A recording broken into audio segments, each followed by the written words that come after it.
So we've done the top 10 shortstops, the third basemen, the second baseman. We have one more to go, and that is the top 10 first basemen in the game. Your cleanup hitter, your power hitter in your lineup, the guy who needs to hit you a ton of home runs. So you want that best swing. You want to know who to take, who has a lot of power, good contact, good PCI size. You want your best hitter to be your first baseman. And in today's video, we are going to talk the top 10 first basemen in the game. We have guys like Ryan Howard, new legend, Frank Thomas, Vladimir Guerrero Jr. That Josh Bell card is insanely good. Ton of great options in the comments down below. Let me know, who are you using at the first baseman spot right now? But I hope you enjoy the video, and let's get it. Minika, watch me on Twitch, ooh, I'm streaming. I'm on YouTube, subscribe to the channel, red button beaming. Let's get that sub count, take over YouTube, ooh, we teaming. My content so high, ooh, yeah, I'm steaming. Ooh, yeah, I'm steaming. Red button beaming. Really quick, everyone, before we get into this video, I actually forgot to include this 88 overall Jim Thome on my rankings list. I was editing the video, watching it back, and realized I forgot this card. So this 88 overall Jim Thome, I would say when you're watching the list, put him in around number 6 or number 7. And also, of course, when I'm editing this video, Vladimir Guerrero Jr. got supercharged. So the stats you were going to see at the spot that Vladimir Guerrero Jr. is on the list, just keep in mind that he is now supercharged. He is not at the inside edge that I was showing him, but regardless, he's still going to be at the same spot. All right, so the top 10 first basemen, here we go. Now, this position is different than all the other positions, in my opinion, in the field. The reason for that is that all these guys can hit really well. They're all going to have great hitting stats. The fielding doesn't matter too much at the first baseman spot, but what really matters about your first baseman on your team is the fact that you can hit with this card and you really like their swing. So go out of your way to test out a lot of these guys' swing, find out which one you like the most, and that should be your starting first baseman, because you want to make sure you are hitting a ton of home runs with your first baseman, and that they are probably going to be the best hitter in your lineup. Like my other rankings, these are just my opinion. So if you agree or disagree with me, that is completely okay. Let me know in the comments down below the top first base in the game in your opinion. But here we go, number 10. And I definitely expected to have Freddie Freeman on this list, but Freddie Freeman is not on this list because 86 overall Matt Olson, his replacement on the Atlanta Braves, is his replacement on this list. You guys know I love Freddie Freeman cards. I'm amazing with this card, but Matt Olson is pretty much better in all the aspects that you really need a first baseman to be at this point in the year. The power stats are in Matt Olson's favor. They're both lefty bats. They both have really good swings. It was pretty close, but I went with Olson over Freddie Freeman.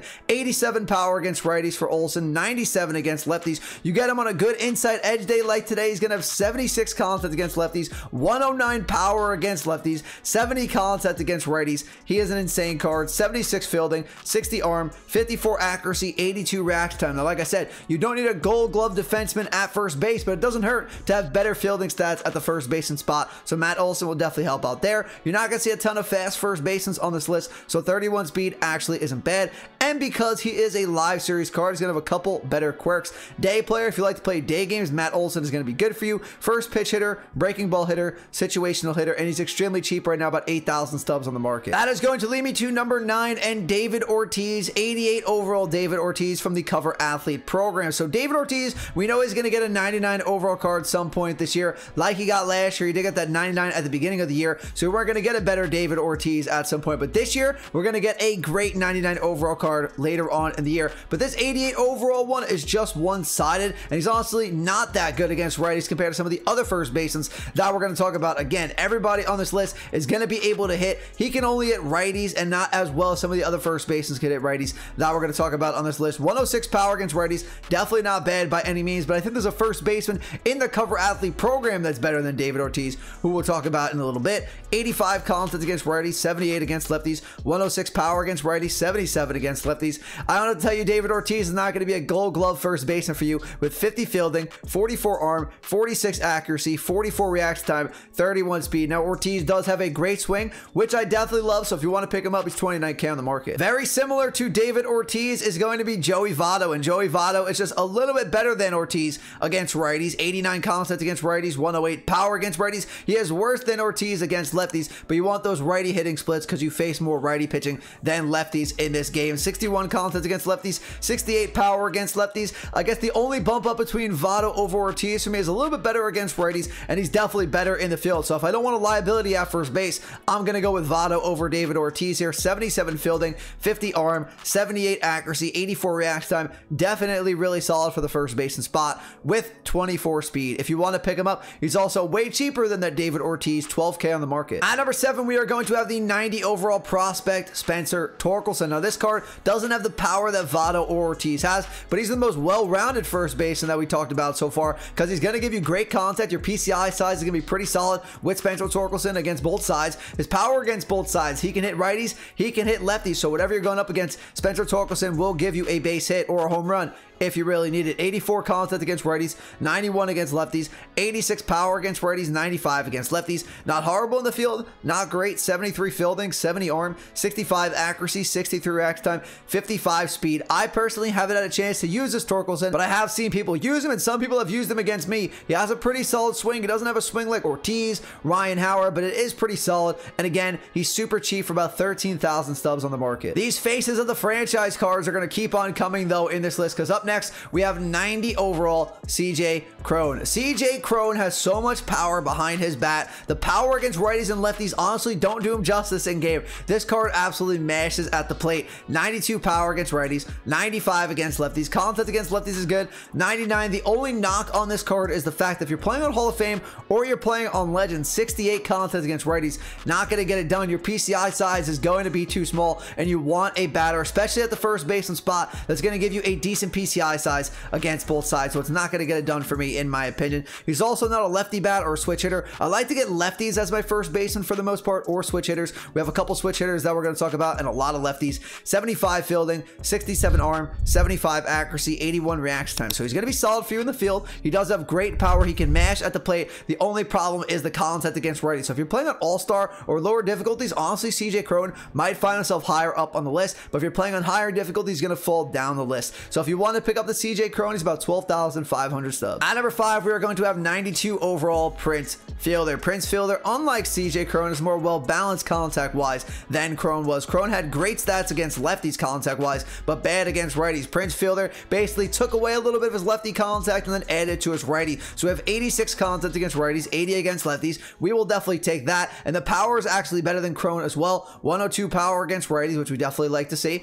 Better righty pitching in the game. 95 power against lefties, so you know he can hit both sides and he can hit for power against both sides, and he's actually not horrible in the field. 73 fielding, 60 arm, 67 accuracy, 70 reaction time. Now, I wasn't the biggest fan of Prince Fielder's cards last year. I didn't really like his swing too much. Definitely better swings in my opinion at the first baseman spot, but maybe he's a swing that you like, and that's what I'm saying. You have to go out and try out a lot of these card swings, find out which first baseman swing you like the most, and that's who you should use. 42 speed though for a first baseman, pretty solid. So like I said, if you want to get Prince Fielders in the NL Central Live Series collection. At number 4, we are going to have new legend in MLB The Show 22 this year, and that is going to be Ryan Howard. And they did a great job with a lot of these new legends in the game this year. Ryan Howard is great. Joe Mauer is great. Chase Utley is great. His swing is amazing. I like it better than David Ortiz. He's another lefty bat. He hits better than David Ortiz against both sides. 110 power against righties, 96 against lefties, 86 contact against righties, 69 against lefties. The only problem you could have with Ryan Howard, in my opinion,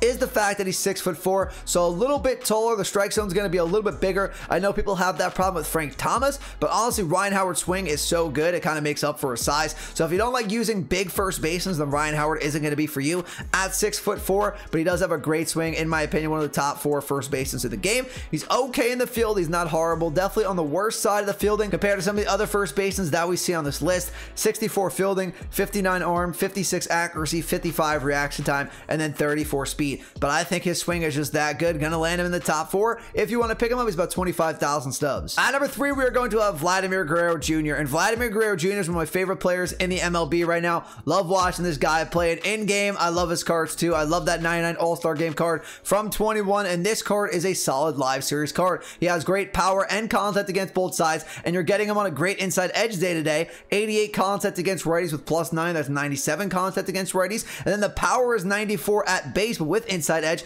you're going to get that up to 103 against righties, which is amazing. So maybe you get him on a great inside edge day. With these live series cards, they always have the potential to climb up these rankings depending on having a good inside edge day. I am ranking him at base though, but with the inside edge, he might even be top 2 on this list. So for today, he could be a top 2 first baseman, but tomorrow, if he gets a minus inside edge, he might be top 4, top 5. So that's the problem, and also the benefits of having live series cards on your team. As for the lefty hitting splits, not the best contact-wise, but power-wise, still pretty solid. 67 contact against lefties, 85 power against lefties. Vladimir Guerrero Jr., I know his stats don't really jump out for you here, but I love the swing. I think the ball flies off Vladdy G's bat here. I think he's amazing. I really like the card. He does have a great arm at the first baseman spot because he also can play third base. 64 fielding, 83 arm, 74 accuracy, 67 reaction time, 46 speed. I can't wait for him to get a boosted card higher than this 90 overall card because I want to put him on my main team, and I love Vladimir Guerrero Jr. cards. He has dead red, breaking ball hitter, first pitch hitter. I play night games and he has night player, which is great. I love Vlad's card, but he is super expensive right now. So for the price point, not worth it in my opinion, about 130,000 stubs. At number 2, we are going to have 90 overall face of the franchise, Josh Bell. I think a lot of people are running this card on their team right now. He's extremely cheap to get, very easy to get in the faces of the franchise program. You're getting a switch-handed bat at the first baseman spot, which is always amazing. You're always at an advantage when you're at the plate, and he is well-rounded beyond belief. He has really good contact, really good power, and again, like some other cards on this list, in-game, I feel like he plays above the stats. I feel like he has more than 90 power against righties, 86 against lefties. I honestly have no problem going up against anybody else on this list besides number 1 and Josh Bell in a game. When I see Josh Bell get up to the plate, it is an extremely tough out every single time. This guy just does not get out. It is super difficult to get this guy out, and I love using him on my team in events, battle royale, whenever I can get him. 88 contact against righties, 79 against lefties, 90 power against righties, 86 against lefties, and not a bad fielder by any means for the first baseman spot. Fielding and reaction time really going to be the two most important fielding stats for a first baseman because they're not going to be throwing the ball a lot. 72 fielding, 76 reaction time, 50 arm, 50 accuracy, 42 speed. How many quirks does he have? I actually never checked. He has unfazed, breaking ball hitter, rally monkey, day player. So if you like playing day games, he's going to be even better for you in those day games. I play at night, so that is a little bit of a knock on him for people that like to play night games. But if you play day games, he gets even a boost from that. And he's only 20K on the market. Extremely good card. But I think we all knew who number 1 on this list was going to be, and that is going to be 99 overall MVP Frank Thomas. On paper, best hitter in the game, and probably going to be the best hitter in the game on paper for the majority of the year until we start getting 99 overall cards across the board. 100 plus at all the hitting stats. 109 contact against righties, 105 contact against lefties, 105 power against righties, 125 against lefties, 100 plus vision, discipline, clutchness. So you know Frank Thomas is going to have a huge PCI size no matter what difficulty you're playing this game on. Doesn't matter. Frank Thomas is going to mash at the plate. He is going to bring a ton of power and a ton of home runs to your team. That guy you're going to put into your cleanup spot on your team if you're lucky enough to get him. Now, I know some people aren't happy with Frank Thomas being the collection award. Frank Thomas, Clemente, they're not too happy about, even Randy Johnson. A lot of people don't like the collection awards this year, but Frank Thomas, his 99 overall card when it came out last year, I feel like he wasn't even the best first baseman when it came out. At least he's going to be the best first baseman for the majority of the year. Then we get David Ortiz, 99 overall Ryan Howard, Babe Ruth. They can replace him. That's fine. He doesn't have to be endgame. He's the best card at the first baseman spot right now. 57 fielding, 64 arm, 55 accuracy, 53 reaction time, and then 50 speed. One of the faster first basemen in the game. It's going to take a lot to get him right now. Definitely not going to be cheap. It's going to take a while. If you want to get him, he's in the AL Live Series collection. All right, everyone, that's going to do it for the video today. The top 10 first basemen in Diamond Dynasty right now in the comments down below. Let me know what I got wrong about this list. What did I get right? And if you enjoyed the video and you found it useful, do me a favor, hit the like button, hit that subscribe button if you're new. I would greatly appreciate it. And make sure to follow me over at my social links. But I'll talk to you all tomorrow. Have a great rest of your day. Peace.